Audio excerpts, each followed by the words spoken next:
नमस्कार दर्शकों, मैं हूं विनोद जूनियर। P3 भारत में आप सभी का स्वागत है। हमारे साथ दो एक्सपर्ट मौजूद हैं। आज हम बात करने जा रहे हैं रिटायरमेंट के। 2014 की राजनीति में एक ऐसे परिपाटी शुरू हुई रिटायरमेंट की 75 ईयर्स को लेकर। वैसे तो अगर संविधान कॉन्स्टिट्यूशन की अगर बात करते हैं तो 65 और 60 की एक परिभाषा है। 65 उन लोगों को दी जाती है जो बहुत ज़्यादा काबिल होते हैं। लेकिन चलिए आगे हम बात करते हैं राजनीति में क्या भूचाल आने वाला है, जिस पर सभी राजनीतिक दलों की नज़र भी है। खासतौर पर मैं बात कर रहा हूँ बीजेपी की। हमारे साथ एक्सपर्ट के रूप में चीफ एडिटर P3 भारत के मौजूद हैं राजेंद्र कुमार सचदेवा जी। सचदेवा साहब, आपका स्वागत है चर्चा में शामिल होने के लिए। हमारे साथ वरिष्ठ पत्रकार राजीव सक्सेना साहब भी मौजूद हैं। सर, आपका भी स्वागत है। जी सर, 2014 में एक परिपाटी शुरू हुई और आज वो परिपाटी लागू होने जाने वाली है, लगभग पटल पर भी है। और उस पर नेता बोलने भी लग गए हैं कि मैं रिटायरमेंट ले सकता हूँ, मैं रिटायरमेंट की तैयारी कर चुका हूँ। मेरा इशारा आप समझ रहे होंगे, मैं अमित शाह की बात कर रहा हूँ। देखिए, अगर जिस तरफ आप अमित शाह का इशारा करना चाह रहे हैं, तो अमित शाह तो अभी 60 साल के हैं कि रिटायरमेंट, जो जिस लाइन पर आप बात कर रहे हैं रिटायरमेंट की, अमित शाह ने तो एक शगुफा छोड़ा है अपने लिए कि मैंने रिटायरमेंट प्लान कर लिया है। जहाँ तक 75 वर्ष की बात लागू होती है तो वो दो लोगों पे लागू होती है, वो मोदी जी पे लागू होती है और भागवत जी पे लागू होती है। अमित शाह ने अपने रिटायरमेंट की बात तो एक शगुफा छोड़ा है, वो तो 75 है नहीं, तो अमित शाह इस समय बीजेपी के खेमे में एक ताकतवर व्यक्ति माने जाते हैं। गृह मंत्री भी हैं। कहीं ऐसा तो नहीं उनका जो इशारा है वो किसी और तरफ हो कि पहले तुम ले लो? निश्चित रूप से ये बात राजनीति में वो ये कहा गया कि आपने गाना सुना होगा, कहीं पे निगाहें और कहीं पे इशारे, तो ये बात निश्चित है। लेकिन अमित शाह का जो प्रोजेक्शन है वो लोग इस बात को लिंक करके ले रहे हैं कि अमित शाह ने प्लान कर लिया है। देखिए, अमित शाह के स्टेटमेंट देखें तो उन्होंने ये नहीं कहा मैं रिटायरमेंट लेने जा रहा हूँ। अमित शाह ने ये बोला है कि मैंने रिटायरमेंट प्लान कर लिया है और मैं जब रिटायर होऊंगा तो मैं उपनिषदों और वेदों का ज्ञान लेने की कोशिश करूंगा। तो उन्होंने ये नहीं कहा है कि तो अब जहाँ तक अगर वो अमित शाह भी 75 वर्ष के आसपास के होते तो हम ये कहते कि साहब वो तो अभी रिटायरमेंट लेने जा रहे हैं। अच्छा, होगा शब्द जोड़ा उन्होंने? हाँ, होगा शब्द जोड़ा है। जी हाँ। और तो अगर ये देखिए, कोई आदमी 15 साल पहले तो ये बात नहीं कह सकता। अगर आप 75 वर्ष की परिपाटी माने तो वो उन पे लागू नहीं होती है। हाँ, आप संदर्भ लें मोहन भागवत जी का। मोहन भागवत जी के केस में एक इंटरेस्टिंग बात यह है कि मोहन भागवत और मोदी जी दोनों ही एक वर्ष में 75 साल के हो रहे हैं। मोहन भागवत जी ने ये एक अपने लेक्चर में कहा कि 75 वर्ष के बाद संन्यास आश्रम जो होता है उस पर हम सबको जो है अपने ऊपर लागू करना चाहिए। तो यहाँ पर एक परिदृश्य बना और उसका संदर्भ मैं अगर कहूँ तो काफ़ी दिनों से बीजेपी अपना अध्यक्ष नहीं चुन पा रही है। तो इन बातों का बल मिलता है कि और जब अध्यक्ष चुना जाता है तो आरएसएस और बीजेपी के दोनों के कॉमन पसंद पे अध्यक्ष बनता है। तो शायद कहीं ना कहीं पेच फंसा हुआ है, या तो मोदी जी अड़े हुए हैं या अमित शाह अड़े हुए हैं अध्यक्ष पद के किसी भी कैंडिडेट के लिए। तो आरएसएस ने एक इंडिकेशन दिया है कि 75 वर्ष यानी कि उन्होंने अपने ऊपर भी लागू करने की कोशिश की है। तो बहुत इंटरेस्टिंग बात है। अब मैंने अगर जब तीनों का अर्थ निकाला है तो मैं उनका अर्थ फिर आगे आपके डिस्कशन में बताऊंगा कि मैं इन दोनों की बातों का अर्थ क्या निकाल रहा हूँ। तो अभी मैं सक्सेना साहब से भी जानने की कोशिश करें कि क्या ये अर्थ निकलता है। सक्सेना साहब, देखिए, एक तरफ से तो अमित शाह का एक इंडिकेशन है कि मैं रिटायरमेंट प्लान कर चुका हूँ, यानी कि वो अपने लिए भी कह रहे हैं, अन्य के लिए भी इशारेबाजी कर रहे हैं। दूसरी तरफ मोहन भागवत साहब कूद पड़े मैदान में कि रिटायरमेंट 75 के बाद लोगों को वानप्रस्थ जीवन तरफ चले जाना चाहिए। कहाँ भी जाना चाहिए पता नहीं, उनका भी संन्यास की तरफ जाना चाहिए। अब ये बताइए कि अमित शाह किसके बारे में सोच रहे हैं और मोहन भागवत किसके बारे में सोच रहे हैं? निश्चित रूप से आप जो विश्लेषण कर रहे हैं उसमें काफ़ी कुछ क्लियर है। अमित शाह जी के वक्तव्य से एक इकोसिस्टम क्रिएट हो गया जो रिटायरमेंट को मैसेज जाना चाहिए जी मैसेज दे दिया और उसको सेकंड किया आपके मोहन भागवत जी ने। बड़ा इम्पॉर्टेंट है। अब ये मोदी जी के लिए क्लियर मैसेज है और अपोजिशन के कई पॉलिटिकल लीडर मांग भी करते रहे हैं कि भाई आपने इनको रिटायर्ड कर दिया, अब आप करिए। अब दो चीज़ें सर जी, मोहन भागवत किसके लिए कह रहे हैं और अमित शाह किसके लिए कह रहे हैं, वो दो चीजें अलग अलग हैं इसमें। अमित शाह डायरेक्टली कह रहे हैं मोदी जी के लिए 75 साल आपकी उम्र हो गई, आपने पहले मार्गदर्शक मंडल का प्रोविजन कर रखा है। चल रहा है क्या बीच में?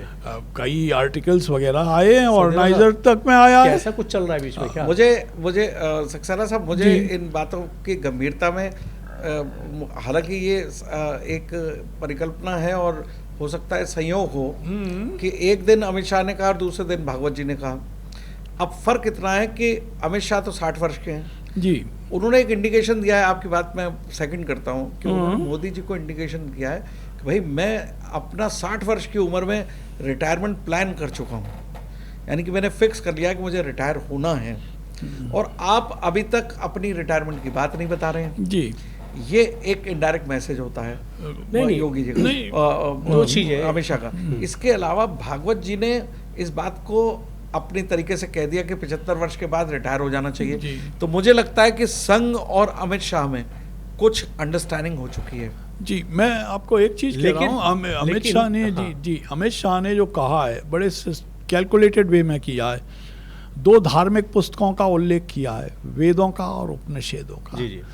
और वेद में क्लियर है, उम्र के हिसाब से आपने कार्य विभाजन, आयु विभाजित है। हाँ, तो अब वो डायरेक्टली इसका मतलब आप ये कहना चाहते हैं कि उन्होंने अगले 15 साल का प्लान कर लिया है, यानी कि अगले 15 साल के बाद वो उपनिषदों का वो करेंगे। जब आप वेदों की बात करेंगे, वेद के हिसाब से तो वानप्रस्थ और संन्यास, अभी वो वानप्रस्थ आश्रम में है और वो संन्यास आश्रम में 75 वर्ष की पहुंचे। सक्सेना साहब, सचदेवा साहब, यहाँ बहुत ही डेप्थ में जाने की जरूरत महसूस हो रही है कि अमित शाह ने कहा कि मैंने रिटायरमेंट प्लान कर लिया है।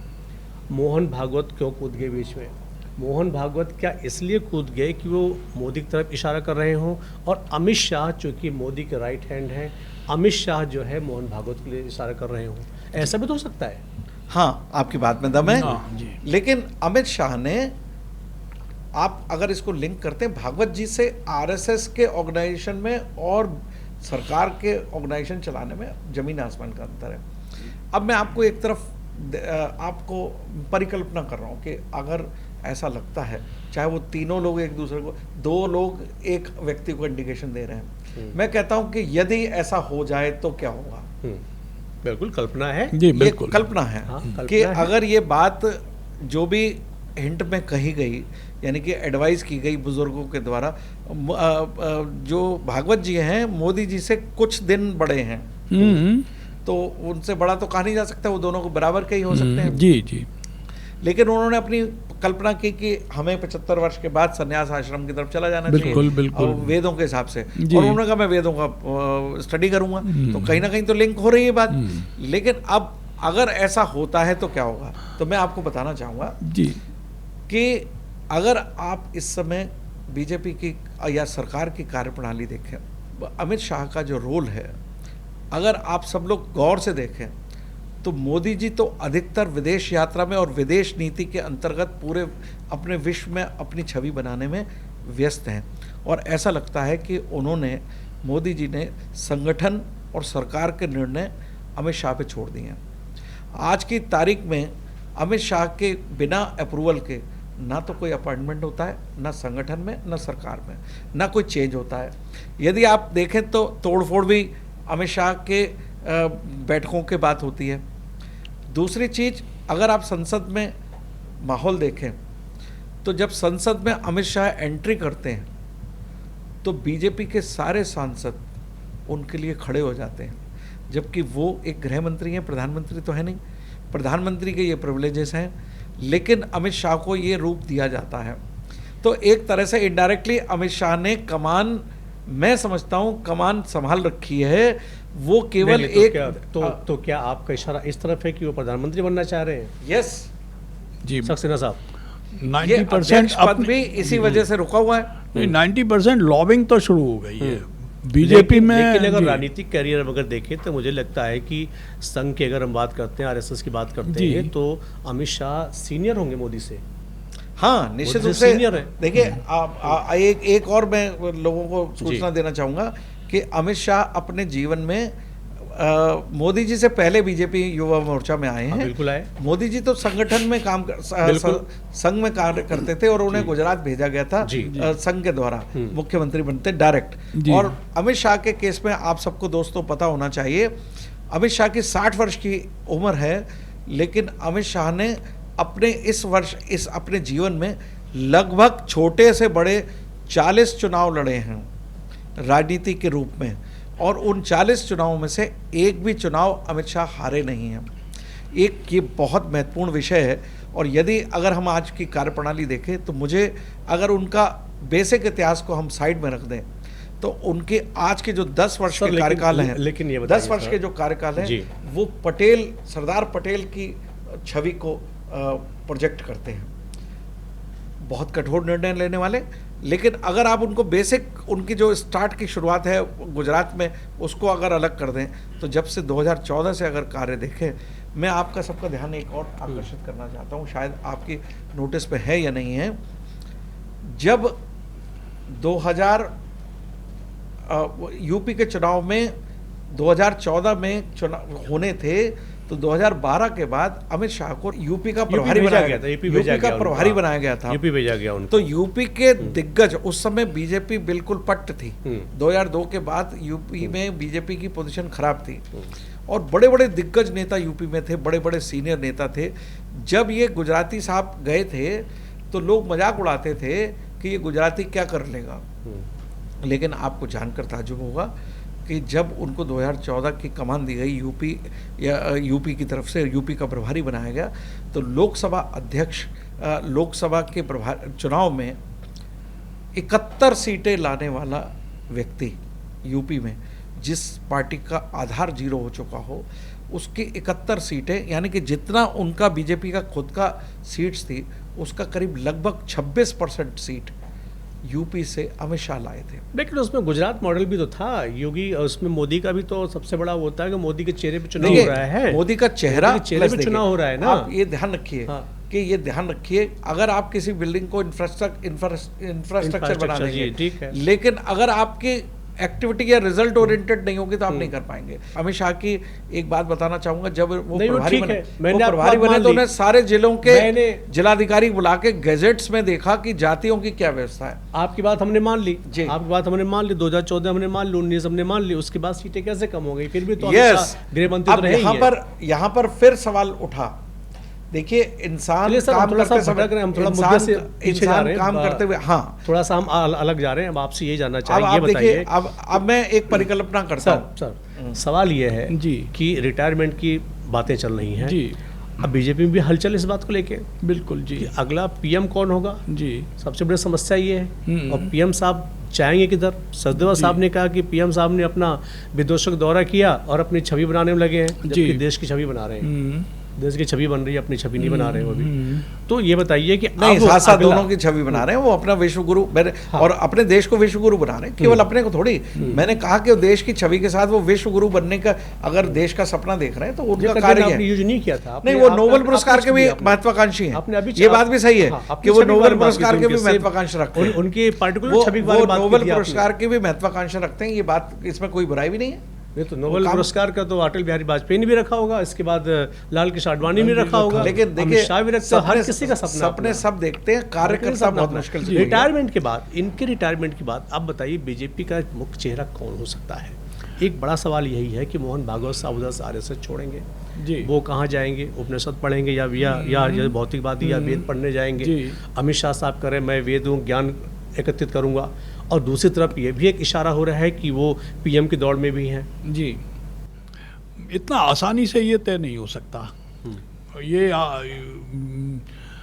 अमित शाह साहब एक स्ट्रांग कैंडिडेट हैं, अगर मोदी जी हटते हैं स्ट्रांग कैंडिडेट हैं, पर अकेले नहीं है, यूनानिमस नहीं है। इसमें बहुत बड़ा बीजेपी बहुत बड़ा दल है, इसमें तमाम तरीके के हैं। बिहार चुनाव के रिजल्ट भी इम्पैक्ट डालेंगे और भी गुजरात की पॉलिटिक्स भी इम्पैक्ट डालेगी, पर इस समय सुपर है।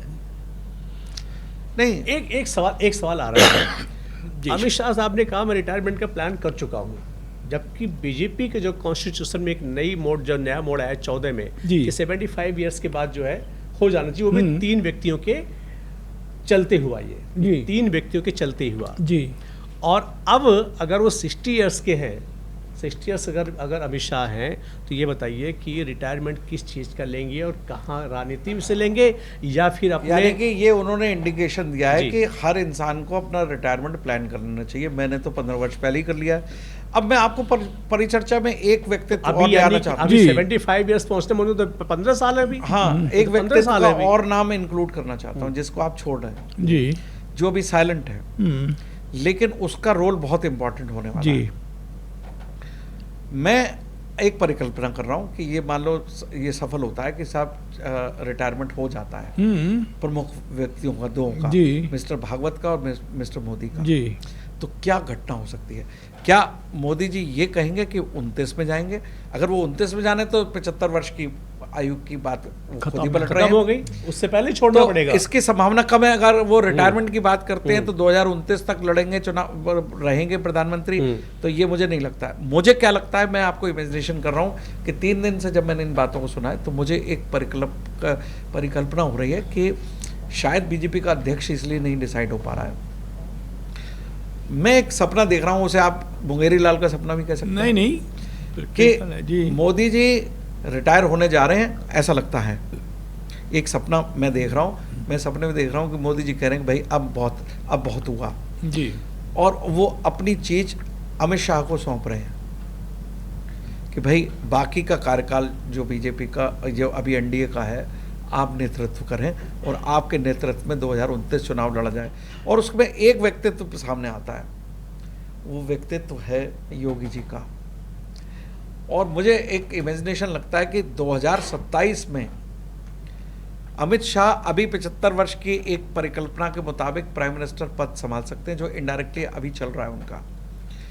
और 2027 में योगी जी के साथ वही काम किया जाने का प्लान हो सकता है अमित शाह का, कि जिस तरह से शिवराज सिंह चौहान के साथ हुआ कि 2027 का यूपी का इलेक्शन तो योगी जी के नेतृत्व में लड़ा जाए, और उससे जीतने के बाद यानी कि वहाँ पर अमित शाह और योगी दोनों साथ काम करें, और लोकसभा 2027 में फिर से उत्तर प्रदेश जीतने के बाद योगी जी से कहा जाए आइए गृह मंत्री बनेंगे। ये तो एक हवा, ये मैं पहले चल रही थी। सपना देख रहा हूँ। ये तो एक हवा पहले चल रही थी, योगी मोदी में चल रही थी, ये परिक्रमा लोग कर रहे थे। ये शायद आप राजनीति में जब भी कोई बात कहते हैं तो राजनीति में जहां तक बीजेपी का सवाल है हमेशा उल्टा हुआ है। अभी तक आप ये समझते थे कि अमित शाह और योगी में नहीं पड़ती है, ये तो जनता, लेकिन ऐसा मुझे अब नजर नहीं आता है। जब से यूपी में चुनाव हारे हम लोकसभा के चुनाव में, अमित शाह ने अपने को करेक्ट किया है कि अब मेरा रोल वैसा नहीं है। अब रोल यूपी में जो मैंने प्रभारी बन के निभाया था, शायद अब योगी जी कर रहे हैं। अगर आप सब लोग परिकल्पना देखें तो अब योगी जी के हाथ में हिंदुत्व का मुद्दा है। नहीं, और नेशनलिज्म का मुद्दा, सुनिए, नेशनलिज्म का मुद्दा अमित शाह के हाथ में है, से भी हम जो और हिंदुत्व का मुद्दा योगी जी के हाथ में है। तो इस तरह से दोनों ही मिलके, दोनों ही मुद्दों से आप बीजेपी 2029 में जीत सकती है। तो मैं समझता हूं कि 2027 में यूपी के इलेक्शन होंगे और वो योगी जी के नेतृत्व में ही लड़े जाएंगे, लेकिन उनको योगी जी को तो दिल्ली भेजने की तैयारी थी की बात मत करिए। प्रेजेंट योगी जी को तो दिल्ली भेजने की तैयारी थी। फिर बैक में जा रहे हैं, हम लोग परिकल्पना कर रहे हैं कि ये जो रिटायरमेंट की बात हो रही है, तो अगर योगी जी दृश्य बन सकता है। सक्सेना साहब, अगर योगी दिल्ली जाते हैं तो फिर अमित शाह कहाँ जाएंगे? नहीं, आपने फिर वही कहा, मैंने आपसे कहा योगी जी दिल्ली नहीं आ रहे हैं। 2026 में अगर मोदी जी की ये बात, ये 75 वर्ष की बात मानते हुए मोदी जी जाते हैं, तो वो ये तो नहीं कहेंगे मैं 77 में जाऊंगा जी।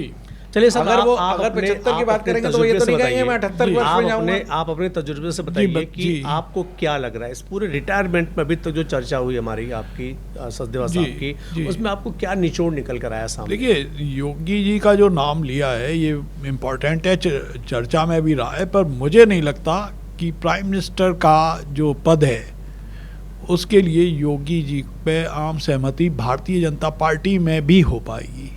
लोग शांत जरूर रहेंगे, बोलेंगे। मैं अमित शाह की बात कर रहा हूं। नहीं, मैं बता रहा हूँ, आपने कहा योगी जी केंद्र में जाएंगे, केंद्र में जाने का आशय आपका यही था, प्राइम मिनिस्टर पद की वो दावेदारी करेंगे जी। आपने मेरी बात को ध्यान से नहीं सुना। तो आखिर फिर कौन? कि 26 में अमित शाह प्रधानमंत्री बन गए, मैं कल्पना कर रहा हूँ जी, और 27 के यूपी के चुनाव आए जी, तो जो रोल अमित शाह ने किया था वो योगी जी से एक्सपेक्ट करेंगे कि हम और तुम मिलकर ये जो है 2027 का चुनाव जीते, और जिस तरह से प्रचंड बहुमत शिवराज सिंह चौहान लेकर आए एमपी में, वो उनको चीफ मिनिस्टर नहीं बनाया गया।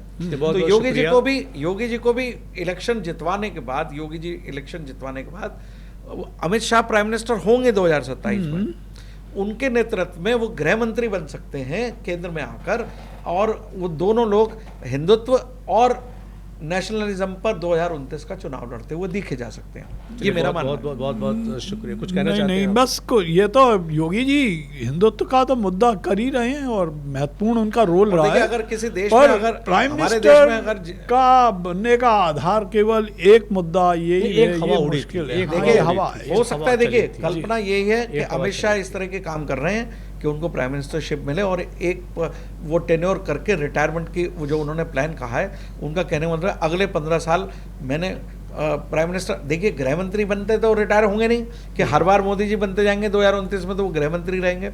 तो उन्होंने अपना प्लान कर दिया कि मैंने प्लान कर रखा है, तो इसका मतलब उस प्लानिंग में ये है कि मैं प्राइम मिनिस्टर भी बनूंगा और 2 और 3 टेन्योर निकालूंगा, फिर रिटायर होऊंगा और उपनिषदों की करूंगा। अब सवाल यहाँ पर वो आ सकता है कि जिस तरह से मोदी जी का विरोध हुआ था प्राइम मिनिस्टर कैंडिडेट में 2029 में, हो सकता है 2029 में अमित शाह का विरोध हो और लोग योगी जी को कहें प्राइम मिनिस्टर कैंडिडेट बनेंगे, तब ये तो देखिए परिकल्पना आपकी बिल्कुल ठीक है, और ये बात जनता भी कहती है कि विरोध होना तो लाजमी है, विरोध होना तो लाजमी है, राजनीति में उठापटक होती है, ये तो लाजमी है। चलिए, बहुत बहुत शुक्रिया आपका सर, चर्चा में शामिल होने के लिए आपका भी सक्सेना साहब बहुत बहुत धन्यवाद।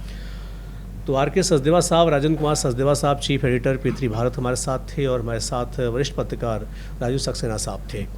इस रिटायरमेंट की चर्चा में दोनों ने अपनी अपनी राय रखी, और उम्मीद ये दिख रही है कि 2029 के इलेक्शन में एक नया मोड़ आने वाला है बीजेपी के अंदर, खासतौर पर अन्य राजनीतिक दलों में भी। अगर रिटायरमेंट की बात अगर होती है तो रिटायरमेंट 75 साल के बाद अगर हम करते हैं तो मोदी का जो रिटायरमेंट जो एक सिस्टम है वो थोड़ा सा आगे बढ़ जाएगा। तो क्या वो पहले संन्यास लेंगे या बाद में लेंगे? अमित शाह क्या आ रहे हैं केंद्र को संभालने के लिए, या फिर योगी जाएंगे? बहुत सारे पेच ऐसे फंसे हुए, जिस गुफे को पीएम ने खुद कहा 75 के बाद हम जो लोग हमारे हैं वो हमारे मार्गदर्शक बनकर हमारे साथ काम करें, वो उनके ऊपर भी लागू होने जा रहा है। भागवत भी बीच पे कूद पड़े, अमित शाह भी कूद पड़े हैं, और मोदी भी। अब ये देखना है कि कौन किसके लिए क्या बात कह रहा है।